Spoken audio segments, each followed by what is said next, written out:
Guten Abend an alle, ich bin Peter. Willkommen zurück bei Wow Spoken German. Adele, ich muss dir etwas Wichtiges erzählen. Meine Abendroutine hat sich in den letzten 3 Monaten komplett verändert und ich fühle mich wie ein völlig neuer Mensch. Guten Abend, liebe Zuhörer. Schön, dass ihr wieder dabei seid. Peter, das klingt sehr spannend. Was genau hast du denn geändert? Ich bin wirklich neugierig. Erzähl uns alles von Anfang an. Also, ich muss ehrlich sein, früher bin ich nach der Arbeit nach Hause gekommen und habe mich sofort auf die Couch gelegt.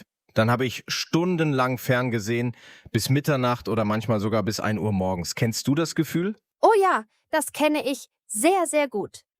Und liebe Zuhörer, kennt ihr das auch? Kommt ihr nach Hause und wollt nur noch auf der Couch liegen? Schreibt es bitte in die Kommentare. Was macht ihr direkt nach der Arbeit? Wir sind sehr gespannt. Genau. Aber jetzt mache ich es komplett anders. Als erstes, wenn ich nach Hause komme, ziehe ich meine Arbeitskleidung aus und ziehe Sportkleidung an, dann gehe ich 20 bis 30 Minuten spazieren. Frische Luft ist so unglaublich wichtig für den Kopf. Das ist wirklich eine tolle Idee. Und ich stelle mir vor, dass es auch gut für die Gesundheit ist, oder? Und nach dem Spaziergang? Was machst du dann? Bist du müde oder hast du mehr Energie? Interessanterweise habe ich nach dem Spaziergang mehr Energie. Das ist verrückt, aber wahr. Dann komme ich nach Hause und koche etwas Gesundes. Keine Fertiggerichte mehr, keine Pizza, keine Pommes. Ich mache frischen Salat, gedünstetes Gemüse, manchmal Fisch oder Hühnchen. Es dauert nur 30 bis 40 Minuten. Wow, Peter, du kochst wirklich jeden Abend? Das ist sehr beeindruckend. Ich muss gestehen, ich bestelle sehr oft Pizza oder esse einfach nur Brot mit Käse und Tomaten. Manchmal auch nur Joghurt mit Müsli. Adele, du solltest es wirklich mal versuchen. Kochen entspannt mich total. Ich höre dabei meine Lieblingsmusik oder manchmal interessante Podcasts. Vielleicht sogar unseren eigenen Podcast. Das wäre lustig. Haha, das ist wirklich lustig. Du kochst und hörst uns zu. Und liebe Zuhörer, was esst ihr normalerweise am Abend? Kocht ihr selbst oder bestellt ihr lieber Essen? Und was sind eure Lieblingsgerichte? Wir wollen unbedingt eure Geschichten hören. Nach dem Essen mache ich etwas sehr Wichtiges. Ich räume sofort die Küche auf. Ich wasche das Geschirr, ich putze die Arbeitsfläche, ich wische den Tisch ab. Alles muss sauber und ordentlich sein, bevor ich mich entspanne. Das ist sehr wichtig für meinen Kopf und meine innere Ruhe. Ich verstehe das total. Ein sauberes Zuhause macht wirklich den Kopf frei. Ich habe das Gefühl, dass Unordnung mich stresst. Und dann, Peter? Setzt du dich endlich hin und entspannst dich? Noch nicht ganz. Es gibt noch einen sehr wichtigen Schritt. Ich gehe ins Badezimmer und dusche warm. Nicht zu heiß, aber angenehm warm. Dann ziehe ich sehr bequeme Kleidung an. Weiche Hose, weiches Shirt. Das ist wie ein Signal für meinen Körper. Jetzt beginnt die Ruhezeit. Jetzt ist Feierabend. Das klingt absolut wunderbar. Und ich sitze hier in meiner unbequemen Arbeitshose und esse Chips vor dem Fernseher. Ich fühle mich jetzt wirklich schlecht. Vielleicht sollte ich wirklich etwas ändern.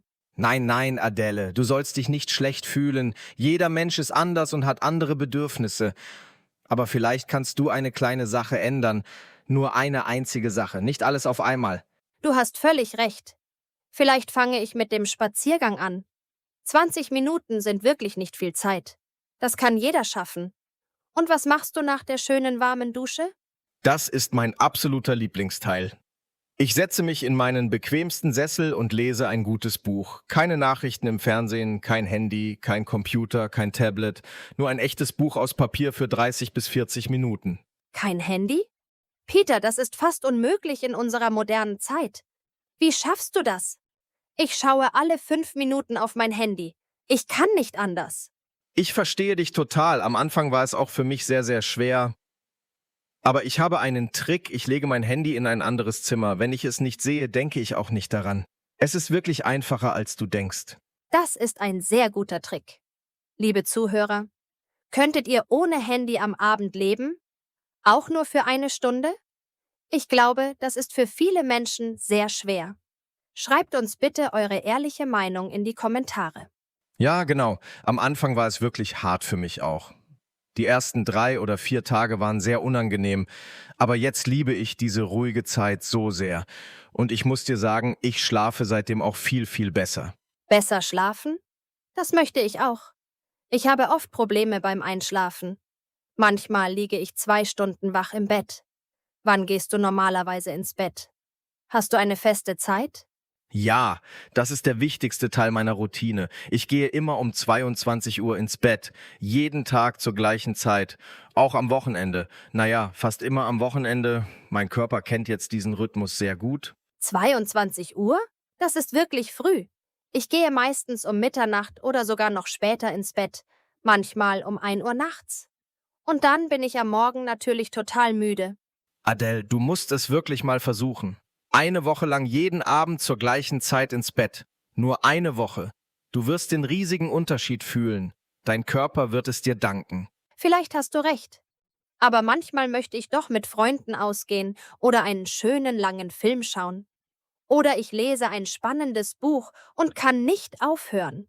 Natürlich, das verstehe ich total. Am Wochenende mache ich das auch. Freitag und Samstag bin ich flexibel, aber von Montag bis Donnerstag halte ich meine Routine sehr streng. Das gibt mir so viel Energie für die ganze Woche. Das macht Sinn. Und sag mal, Peter, was machst du, wenn du im Bett liegst und nicht schlafen kannst? Passiert das manchmal? Nimmst du dann doch dein Handy?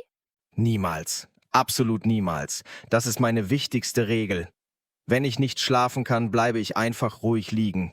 Ich atme tief und langsam und denke an schöne Dinge. An den letzten Urlaub, an schöne Momente mit Freunden. Manchmal höre ich sehr ruhige Musik, aber keine hellen Bildschirme. Das ist wirklich sehr diszipliniert. Ich bewundere dich. Liebe Zuhörer, habt ihr auch eine feste Abendroutine? Oder macht ihr jeden Tag etwas komplett anderes? Seid ihr spontan oder strukturiert? Erzählt uns davon. Genau. Wir möchten so gerne von euch lernen. Jeder Mensch ist einzigartig und besonders. Vielleicht habt ihr noch viel bessere Ideen als ich. Teilt sie mit uns. Peter, ich muss jetzt mal ganz ehrlich sein. Deine Routine klingt wirklich gut und gesund, aber auch ein bisschen streng und unflexibel. Fühlst du dich nicht manchmal eingesperrt oder gelangweilt? Das ist eine sehr gute Frage. Am Anfang in den ersten 2 Wochen, ja. Ich habe mich tatsächlich ein bisschen eingesperrt gefühlt. Aber jetzt, nach 3 Monaten, fühle ich mich freier als je zuvor. Ich weiß immer genau, was kommt. Ich habe keine Angst mehr vor schlaflosen Nächten oder müden Morgenstunden. Das verstehe ich jetzt besser. Struktur kann tatsächlich Freiheit geben. Das ist ein sehr interessanter Gedanke. Und am Morgen? Wachst du ausgeruht auf? Brauchst du noch viel Kaffee? Ja, ich wache meistens schon vor dem Wecker auf und fühle mich stark und energiegeladen. Früher war ich immer müde, schlecht gelaunt und brauchte mindestens 3 große Tassen Kaffee, nur um funktionieren zu können. 3 Tassen, das ist viel. Ich trinke normalerweise 5 oder 6 Tassen jeden Tag, manchmal sogar mehr. Vielleicht sollte ich wirklich dringend etwas in meinem Leben ändern. Fang ganz klein an, Adele. Nicht alles auf einmal. Wähle nur eine einzige Sache aus. Vielleicht der Abendspaziergang oder das frühere Schlafengehen oder vielleicht einfach das Handy weglegen für eine halbe Stunde. Du hast absolut recht. Ich werde es versuchen. Ich verspreche es. Und liebe Zuhörer, macht ihr mit uns mit? Wir können alle zusammen eine neue, gesunde Routine starten. Das wird ein Abenteuer. Das ist eine absolut fantastische Idee. Schreibt bitte in die Kommentare, was genau ihr in eurem Leben ändern möchtet. Wir lesen wirklich alle Kommentare und antworten auch. Ja, und in 2 Wochen machen wir ein spannendes Update. Ich erzähle euch dann, ob ich meine Routine tatsächlich geändert habe und wie es mir damit geht. Perfekt. Denkt immer daran, liebe Zuhörer.